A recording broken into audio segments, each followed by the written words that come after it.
And we're back with Hit Boy in his studio. I got the session for Rex in the middle. It's got the stems, it got Nipsey vocals, Roddy vocals, and I could just show y'all some of the layers. Yeah. You know what I mean? 100%.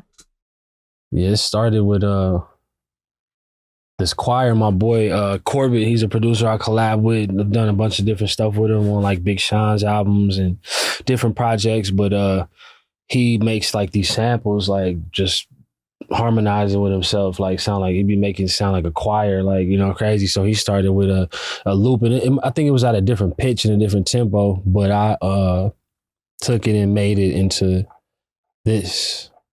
Which track is it?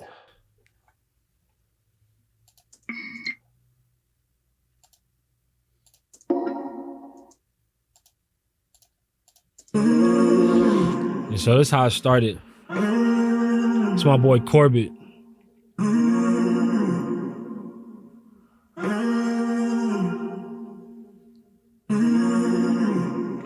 Yeah, so it started with that, and then added this little pluck synth type sound.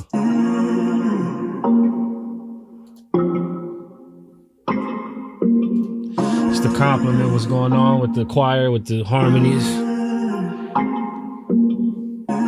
4-bar loop, simple, you know what I mean? Simplicity is, like I said, it's the key sometimes, man. And you just kept building on that. And I added this. I think Corbett actually came in and played this sound right here, just like a little complimentary pluck sound. Yeah.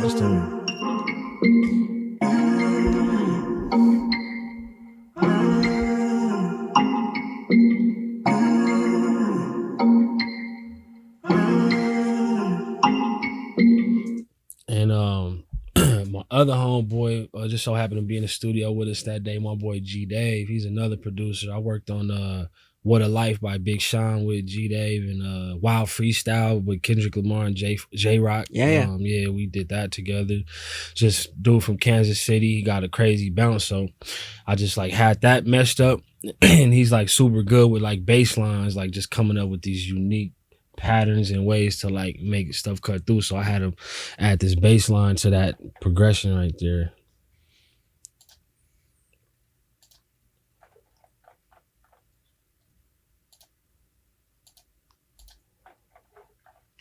So there we go.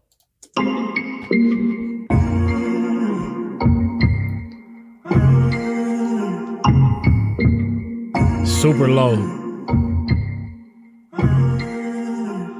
Like, it's like, to me, this is like the future of West Coast production, you know what I mean? Because to me, it got like that, the soul and like the bounce of like a OG Dr. Dre beat, but it just sound new. It don't sound like I'm trying to like copy Dr. Dre type shit. Like, this is where I would like to see West Coast music keep going, just like deep. No shit.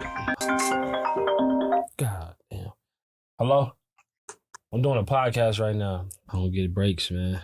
Just don't stop. Yeah, you're constantly, I'm guessing, like having, I was with Mike Dean once, and he was showing me a bunch of stuff, and the amount of like people that were like incoming messaging him about stuff was insane. I'm sure it's similar. For sure, yeah. Life stuff, music stuff. You're also a dad and a family man. Mm-hmm. Yeah, my son just got picked up for the weekend. I got him all through the week, and you know, with his mom. And he's gonna come tomorrow to. Man, he gonna be with his mom tomorrow. So you know, but.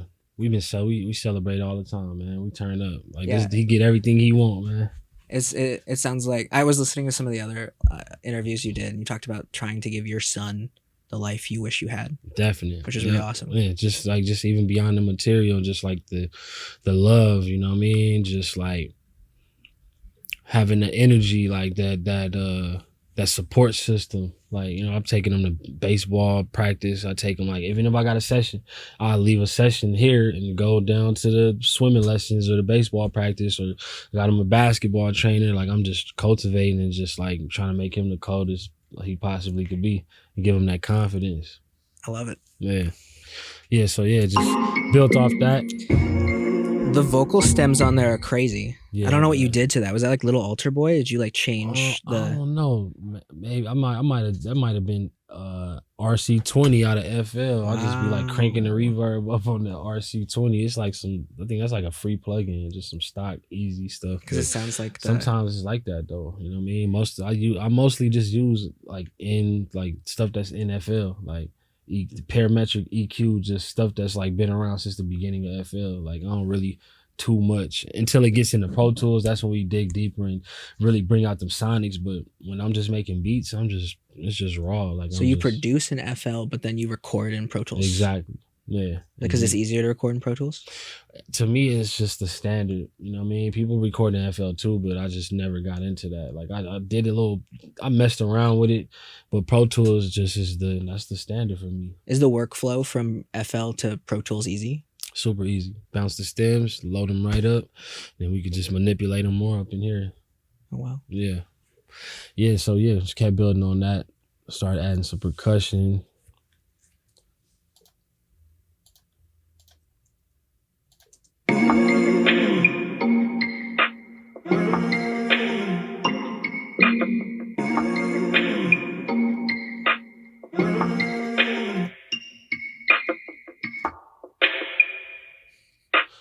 Like I just EQ'd out like a little percussion break and made it super lo-fi, so you got that bounce, but it's not too overpowering. Yeah, it almost sounds like it's half timed. Right. It might be.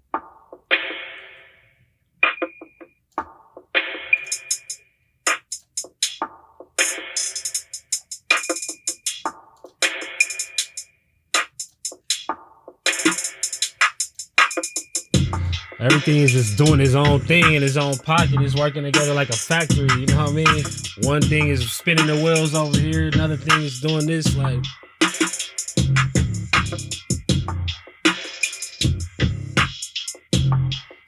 yeah, so that's all the drums working together right there.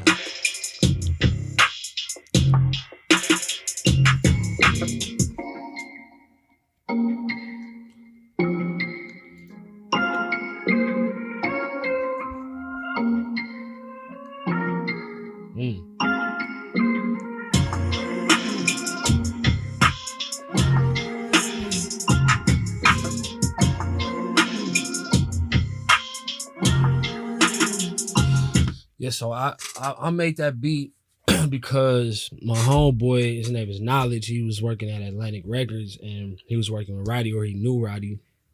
And he was like, yo, Roddy is coming to the old studio I used to work at. I used to work at a studio called Chalice. And he was like, Roddy gonna be over there working with Future today.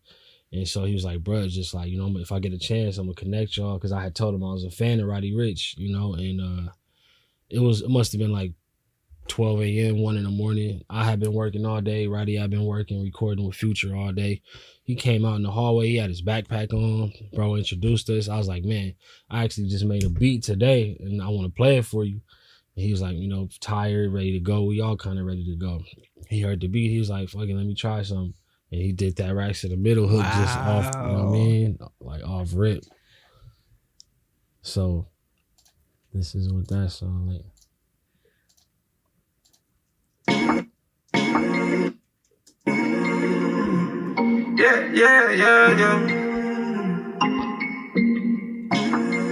Yeah.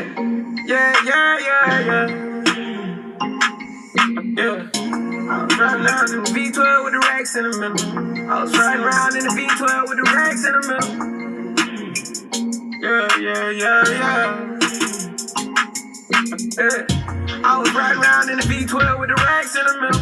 Had a friend, almighty God, they let my dog out to kill him. When you get it straight up out the mud, you can't imagine this shit. I've been pulling up in the drop tops with the baddest bitch. Yo, so when we was in the studio, it was like a few of us, maybe about 10 people in there. And when he did this next section, everybody just lit up. Like people started laughing. People was just like, yo, that's ill. So when you get it straight up out the mud, you can't imagine this shit. I've been pulling up in the drop tops with the baddest bitch. Young nigga been focused on my check. When he started humming, everybody was like, yo, that's ill. Trying to put the water on my potato. I got killers to the left of me. Yeah. So that's Roddy had a verse after that too. He did a verse and then we brought the hook back And it was like I was gonna do a compilation at the time, and I was gonna use this as like the first single. It was gonna be Hit Boy featuring Roddy Ricch. And we was like already starting to paper the song up. Like label was talking, you know, management, lawyers, all of that. Next thing you know, I get a session with Nip maybe within like the next week of making this joint. And I played the joint for Nip, and he was like, bro, let me get this song. He was like, I need this to like be like my first thing back in the game after Victory Lap. You know what I mean? Like it's gonna crack off my new campaign. I'm about to roll out the next album using this song. So he was just super hype on it. And man, he came in and just literally like did 3 verses. You know, it took a few days because he was in and out, you know, and he was a hustler, so he was all over the place. Like every times he tell me he gonna pull up to the studio, he don't pull up. And then one day when he don't tell me he even coming, he just show up like I'm ready to work. It's be like confusing, but at the same time, that shit was just like dope. Like his dedication, he came and he got it done, man. Like it was an emotional time, like, cause he rapping about his friend that passed away on this song. So he really was emotional. He had his hoodie tied up one day and he was just, you know, broke down in tears over this song, you know? So I got to see real emotion come out, you know, from an artist on this joint. And that sounds incredibly genuine. It sounds like it came from a really important place.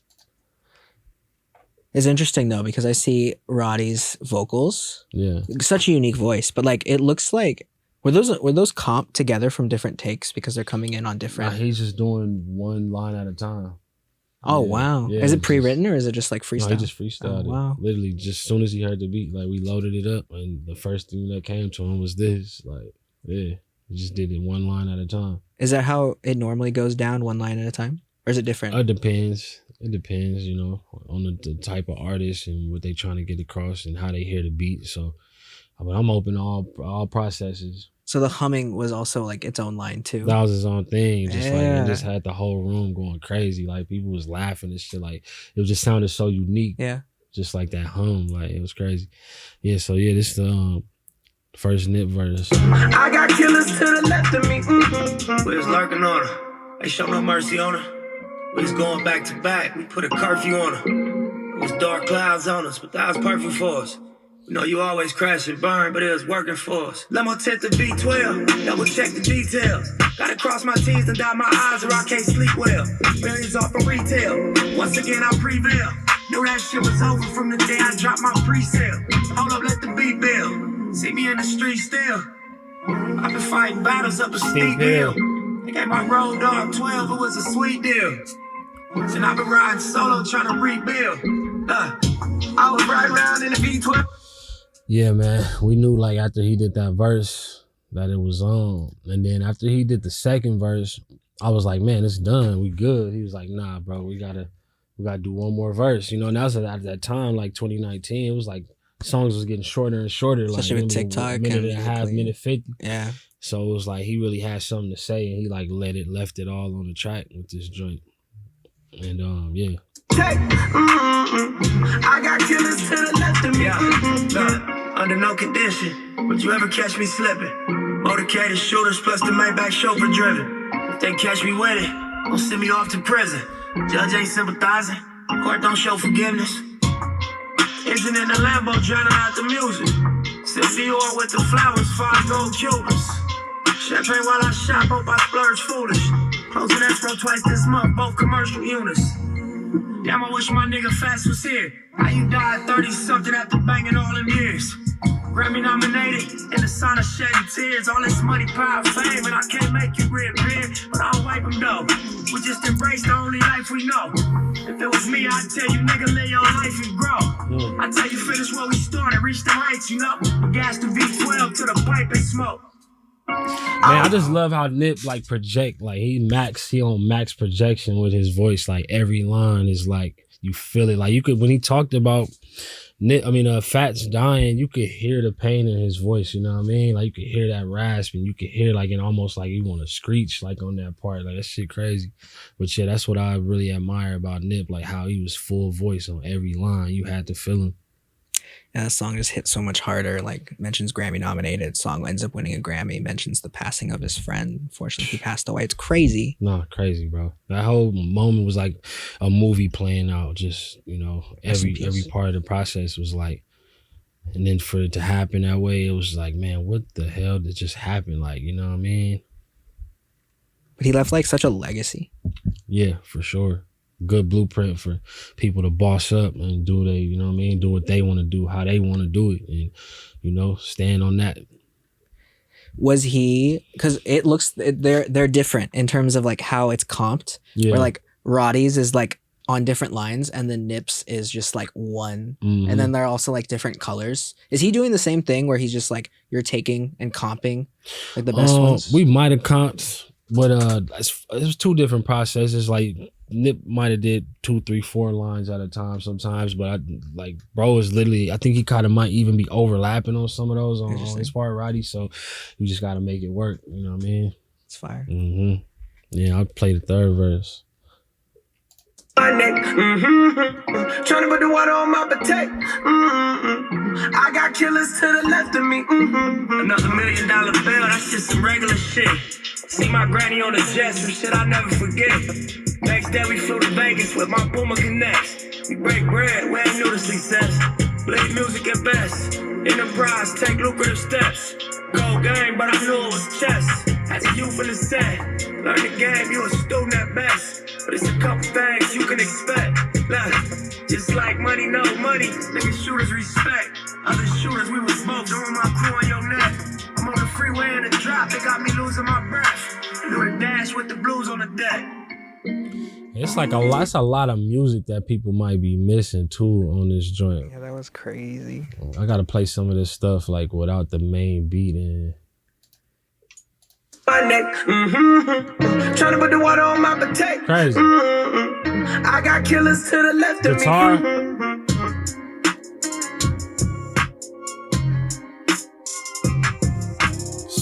Crazy. Emotional strings, like we just really took it all the way there on the post-production. You don't even realize all this stuff is in there. No, you don't.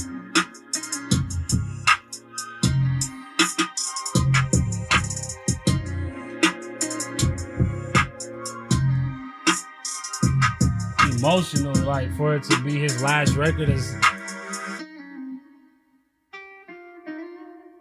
shit, man. I love the ending right there, what you did with the transition into going into it. It feels like everything is coming to a climax and then it just gets all quieter with man. That. Wow. What a record to like go out on. Like, man, that was a real moment. It's something that, you know, we felt strongly about without any industry cosign, any, you know, like I said, like the label is literally trying to argue with Nip, like, don't put this out because we got another big song and we don't want it to get mixed up. He like, bruh, like we in a whole different lane. Like I'm feeling this joint. I need to get this out. I mean, yeah, man. So the label says, don't put out this song. Right, because they had another song that they was gonna be promoting heavy, so they didn't want him to feel like he was on the back burner. But he was like, "Forget that! Like, let's put the song out. Like, this is because he can like push his own music. Yeah, it's gonna stand on its own." Was that like a big argument between the label and Nipsey? As far as he came to the studio and told me, he was like, "Man, I had to argue with the label today. I had to go crazy on him. Like, man, I ain't pushing my shit back." Yeah. Clearly, it needed to come out. It needed to come out, man. It needed to happen the way it happened. Like, this is, man, I don't know what he felt, where his spirit was at, but this song just feels like deeper than just another song, you know what I mean? It always has to me. Just from the jump, it just felt like a movie. It felt like some people needed to hear and that he really had something to say on this. And then to go from the label not wanting to put this song out to have it be loved by Nipsey's fans and then push out and then goes platinum, wins a Grammy. Like, crazy. That was my second Grammy, yeah. What were the other 2 Grammys? I got one in 2012 for Niggas in Paris, and then I won for producing the whole Nas King's Disease album. That's right. We didn't even talk about that. Yeah. That's crazy. Yeah, 6 albums, man, in 3 years. Yeah. Amazing. That was a fun time. I was just like putting up shots in the gym, man, just being able to just like spar with somebody that's at a completely max level. You know what I mean? Like fuck talent. Like it's just legacy, legend. Like he got one of them voices where you just hear it, that shit just sound crazy, whatever he say, you know? So to be able to make 80 plus songs with him in 3 years, I had to just learn. And yeah. You probably leveled up a ton from doing that, just from... Man, bro, for sure. Even hear my new raps and shit. Like, I mean, bro, I sit in the studio with Nas for 3 years. If I don't get better at rapping when I rap, I might as well quit. You know what I mean?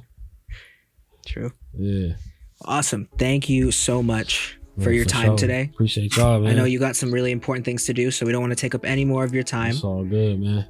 And it was dope. At the end of every interview, I make sure to give a thank you card. Oh, so yeah. Appreciate thank you so much for joining us today on Behind the Wall. On the back of it says Behind the Card, too. Instead of Behind the Wall. Tough. Incredible. Man. It's pretty long. You know, oh, shit. You don't need to read it right now. Oh, that's tough. I gotta put a little frame around this. I appreciate you saying that. No worries either way. Yeah, it's tough.